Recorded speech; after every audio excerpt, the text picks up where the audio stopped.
ekstrak. Nah, ini ekstraksi ini juga ada praktikumnya ya. Jadi dari teori ini teman-teman bisa mengaplikasikan besok pas praktikum, entah sudah atau di semester ini ataupun semester depan ada ya praktikumnya. Jadi biar nggak ngawang, oh cara ekstraksi sokletasi itu seperti apa, kemudian destilasi itu seperti apa gitu ya.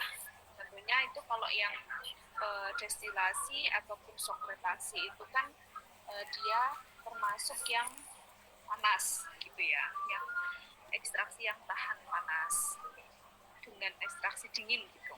Nah, dari ekstraksi itu, proses ekstraksi itu dihasilkan sebuah ekstrak.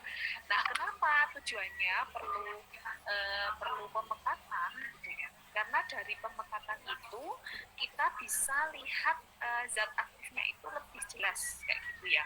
Kadang ekstrak yang kita dapat itu mungkin volumenya banyak, tetapi encer kayak gitulah. Jadi tidak sesuai dengan zat aktifnya itu,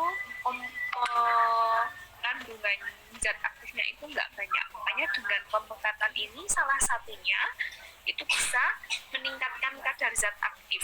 Jadi kita lebih dari sisi jumlah zat aktifnya itu lebih gitu ya.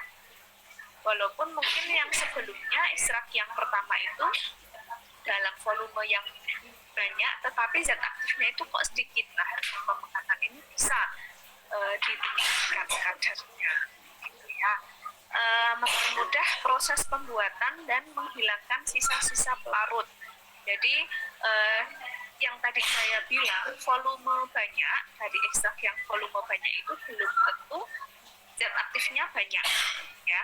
Siapa tahu itu jumlah pelarutnya itu yang lebih banyak. Nah, dengan pemekatan ini sisa-sisa zat pelarut atau solvent itu dikurangin, sedangkan zat aktifnya itu ditambah.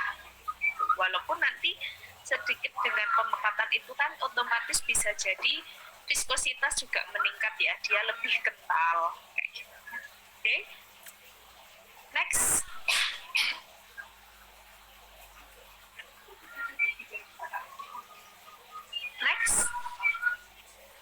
Next coba.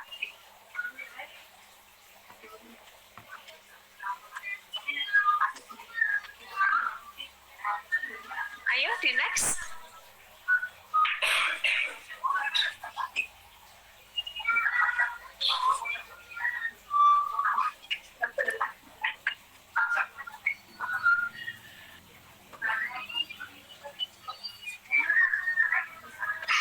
Pemekatan yang digunakan biasanya sentrifugasi, pemekatan panas, dan pemekatan beku kering. Jadi bisa antara tiga itu kalian pilih.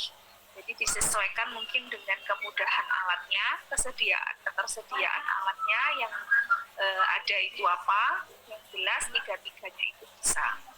Alat yang bisa digunakan untuk pemekatan ekstrak biasanya rotari, vakum evaporator. Jadi biasanya menggunakan pemekatan panas ya. Rotary vacuum evaporator alat yang digunakan untuk melakukan ekstraksi maupun penguapan pelarut yang efisien. Jadi yang kayak tadi mengurangi jumlah pelarut itu bisa dengan cara penguapan. Dia diuapkan pelarutnya ya. Ya diuapkan pelarutnya agar zat aktifnya semakin meningkat. Itu prinsip dari si rotary vacuum evaporator ya, karena vakum ya, namanya vakum kan dia ada proses penguapan gitu. Komponen utama yaitu bisa dilihat di slide berikutnya ya, untuk komponen-komponen dari vakum evaporator ada 8 di situ. Setidaknya ada bayangan ya, saya kurang tahu kalau di stikes itu ada enggak rotari ini. Yang jelas dia untuk memekatkan ya, menguapkan pelarut agar zat aktifnya meningkat. Nah, itu dari hot plate water bath, kemudian ada kondensornya ya, pendinginnya, ada pompa vakumnya. Di situ nanti kalian belajar juga. Next slide juga next, itu di situ dijelaskan ya fungsi dari masing-masing bagiannya. Yang kalian sering dengar nanti ada kondensor. Kondensor itu seperti kayak pendingin gitu ya, karena walaupun di sistem rotari ini dia kan namanya pemekatan panas, tetapi tetap nanti ada proses pendinginan di situ. Nah, untuk tahu prosesnya apa, nanti saya tugaskan teman-teman untuk mencari jurnal, ya, untuk mencari jurnal tentang pemekatan hasil ekstraksi. Tapi jurnal loh ya, maksudnya kalian kasih contoh, katakan dari buah naga, ya, dari kulit buah naga itu nanti gimana cara mengekstraksinya, kayak gitu bisa ya. Terus kemudian dipekatkan biar ada bayangan, oh contoh dari ekstraksinya yang akan kalian pakai apa, yang paling simpel katakan maserasi. Nah coba kalian pakai yang buah naga contohnya lah, ini contoh loh ya. Nanti kalian cari tanaman lain atau simplisia yang lain. Yang saya contohkan di sini ekstrak buah naga. Nah, ekstrak buah naga itu nanti diekstraksinya caranya, metodenya menggunakan maserasi. Masih ingat ya, maserasi kemarin itu kan yang contoh ekstraksi dingin, dia hanya menggunakan perendaman saja. Yang masih konvensional memang, tapi masih sering digunakan di beberapa kampus ya, Mas, karena saking konvensionalnya, jadi tapi mudah, tapi waktunya lama. Nah, itu kita menggunakan tadi, balik lagi ke rotary vacuum evaporator, itu bisa untuk proses pendinginan juga dengan kondensor. Sistemnya, prosesnya namanya kondensasi. Ya, untuk yang menampung pakainya labu itu, labu alas. Kemudian untuk ujung rotor penampungnya itu jalan penampung ekstrak pekat dari kondensor. Jadi output yang keluar dari kondensor itu sudah berupa ekstrak yang pekat, ya, sudah bukan maksudnya sudah hasilnya gitu ya, sudah keluar dari kondensor itu sudah pekat yang memang kita cari ya. Next. Itu hanya cara penggunaannya ya, saya kira itu bisa dipraktekkan langsung kalau untuk cara penggunaan. Next. Nah, faktor-faktor tadi yang mempengaruhi ekstrak, otomatis ekstrak itu pasti harus bermutu, ya, harus bermutu. Nah, cara menguji dari ekstrak itu bisa salah satunya dari faktor biologi ataupun faktor kimia. Faktor biologi pasti dari bahan asalnya, ya, kalau kayak tadi contohnya ekstrak buah naga, dia kita harus tahu dulu nih ekstrak si buah naga itu dia senyawanya itu tahan panas atau tidak, gitu ya, diidentifikasi. Nah di sini nanti kalian akan tahu pengaruh dari contoh-contohnya itu bisa dari suhu ataupun cahaya, itu bisa ya mempengaruhi dari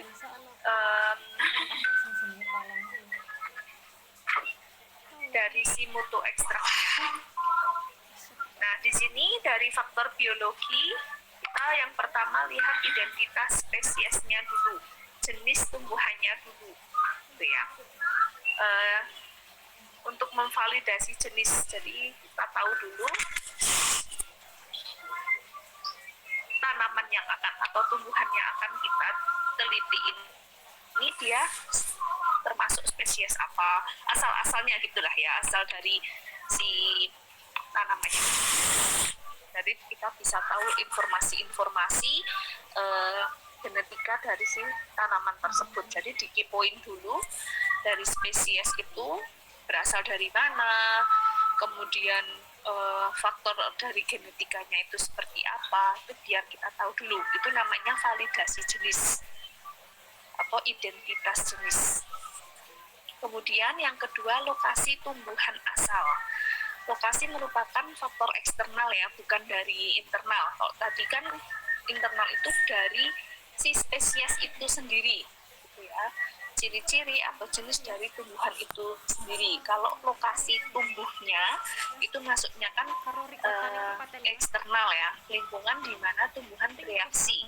Dia bisa berupa energi ya, mungkin si tumbuhan itu dia gampang bereaksi dengan cahaya atau mudah tumbuh ketika di suhu sekian, atau dia tumbuh di cuaca mungkin pas cuaca panas atau cuaca dingin. Nah, itu namanya faktor eksternal ya, lingkungan. Misalkan contoh kalau kalian mau meneliti tentang karika.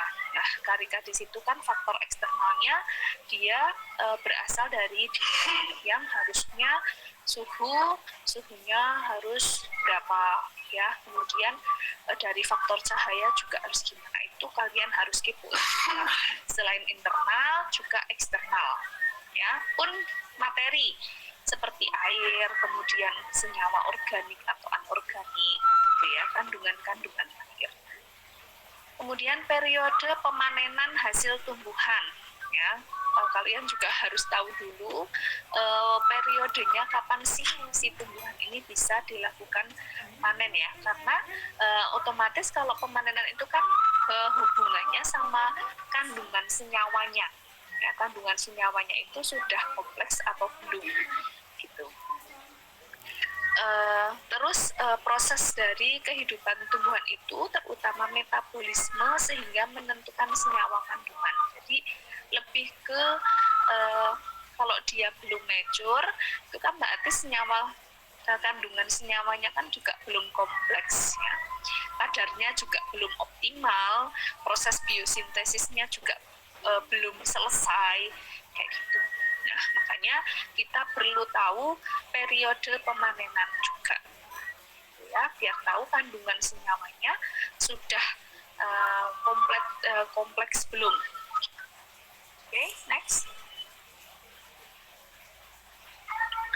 Selain 3 tadi ada penyimpanan bahan tumbuhan, itu juga faktor eksternal, hubungannya dengan kontaminasi. Ya, kalau penyimpanan itu bisa jadi dari kontaminasi. Otomatis penyimpanan yang baik adalah yang dihindarkan dari kontaminasi dan dijaga stabilitasnya, serta metabolit yang terkandung juga harus dijaga. Ya, kelembapannya ya, kalau dia lembab itu kan uap airnya itu terabsorpsi ya ke ekstraknya, sehingga kadar airnya meningkat. Itu sama aja dengan pelarutnya ya, zat terlarut, sehingga si zat aktifnya itu turun. Ketika tanaman ini dia menyerap air ya, menyerap uap air yang mengabsorpsi uap air karena dia lembab kondisinya, otomatis kandungan air di dalam ekstrak itu kan meningkat. Nah, zat aktifnya itu akan semakin susah kita mencarinya karena ada beberapa zat-zat yang kontaminan, gitu ya, zat-zat kontaminan yang masuk ke tanaman tersebut. Gitu. Jadi, penyimpanan di dalam ruang berpengatur udara sangatlah direkomendasikan. Nah, bisa juga tuh ada yang di freezer ataupun di kulkas aja, tapi jangan yang di freezer ya. Kalau di freezer kan sudah minus, itu tidak direkomendasikan kalau yang di minus karena bisa menyebabkan coliform positif. Ya, ada kadar bakteri coliformnya, kan kita kan ada tuh bakteri baik gitu ya, bakteri yang baik yang dia malah justru bisa mensupport dari ekstrak tersebut, tetapi ketika dia disimpan di dalam freezer itu malah mati tuh bakteri coliformnya ya, sehingga malah nggak bagus untuk pengukuran ekstraknya. Kemudian umur tanaman dan bagian yang digunakan. Umur tanaman, hal ini sangat menentukan keberadaan senyawa kimia seperti klorofil yang terdapat di daun. Di bagian-bagian apa sih, katakan kita mau mengambil bagian daunnya tuh di dalam tanaman. Daun itu kan biasanya mengandung klorofil ya, apalagi dia yang berwarna hijau, biasanya kan klorofilnya juga lebih tinggi. Next. Faktor kimia juga ada internal eksternal ya, nggak dari biologi saja, jadi kimia juga dari tanaman itu sendiri ataupun dari lingkungan atau eksternal. Yang dari internal itu sendiri jenisnya, kemudian komposisi yang kualitatif ataupun kuantitatif dari senyawa zat aktif, dan kadar rata-rata senyawa aktif. Jelas kenapa kita bahas senyawa aktif ya, karena memang itu yang akan kita cari, yang akan kita teliti, yang akan kita pekankan. Itu kan zat aktif ya. Tapi kan kita juga tidak bisa menghindari zat-zat kontaminan seperti pelarut kayak gitu. Makanya kita perlu pemekatan tadi ya untuk menurunkan pelarut. Kemudian faktor eksternal itu bisa dengan metode ekstraksi, itu bisa kita kendalikan ya, kita mau pilih yang mana. Kemudian perbandingan ukuran alat ekstraksi, alatnya pakai apa, bahannya itu gimana, kekerasannya gimana, dia gampang rapuh atau tidak, ya. Dengan metode-metode ekstraksi yang akan kita pakai, kita harus tahu tuh nilai kekerasannya harus kita ketahui. Okay. Kemudian pelarut yang digunakan di dalam ekstraksi juga harus sesuai ya, menurut prinsip kemarin like dissolve like. Tidak boleh misalkan dia polar ya, pakainya ya senyawa yang organik kayak gitu ya, pelarutnya yang polar juga. Jangan kalian pakai senyawanya yang polar tapi pelarutnya yang non polar ya, harus like dissolve like. Kemudian kandungan pestisida, logam berat itu termasuk lingkungan, berarti masuknya eksternal. Next.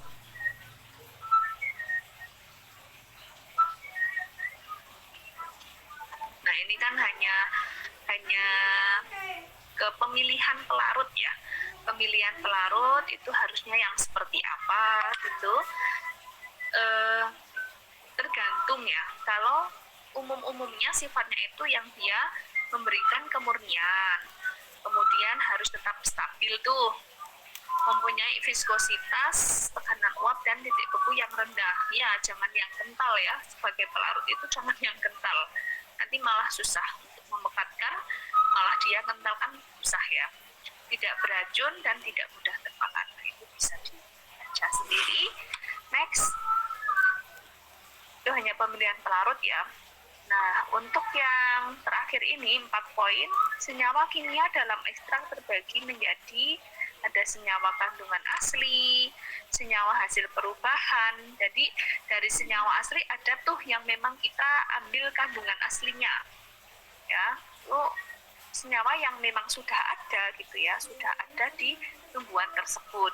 Kemudian kalau yang kedua diprediksi, itu hanya diprediksi saja kemungkinan gitu, kemungkinan ada tuh senyawa kandungan tersebut di senyawa itu gitu. Misalkan kayak masih prediksi aja flavonoid ada nggak ya di buah naga, nah itu bisa diprediksikan. Kemudian senyawa kontaminasi, ada polutan, zat aditif, itu yang termasuk pelarut tadi ya, pelarut juga bisa menjadi senyawa kontaminan. Kayak tadi yang tanaman dia disimpan di suhu yang temperatur atau suhu yang lembab, kemudian dia menyerap air, uap airnya terabsorpsi, kemudian air itu menjadi pelarut di senyawa tersebut, jadi dia malah merusak. Terus yang terakhir, senyawa hasil interaksi kontaminasi dengan senyawa asli atau senyawa perubahan, ada interaksi. Oke, udah selesai ya kayaknya ya untuk isolasi. Monggo untuk dilanjut yang stabilo. Stabilitas kayaknya Ani udah masuk ya ini ya.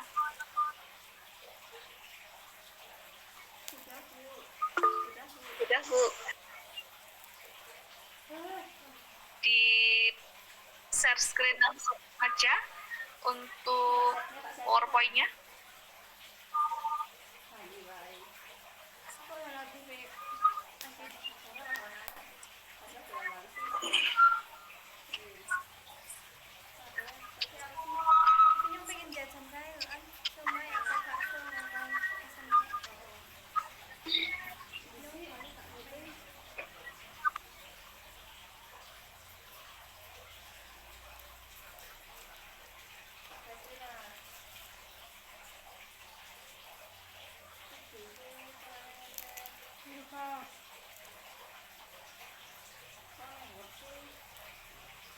bisa.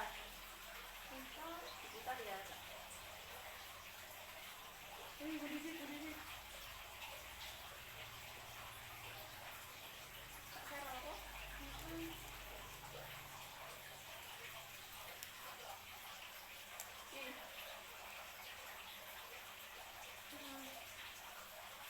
Apa dong? Wih, bikin balik.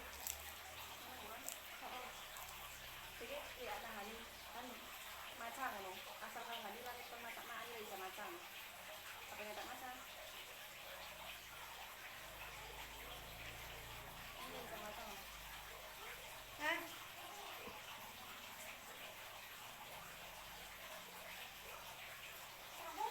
Ya asal kita karo anggur ya, nah. Kebalik nggak?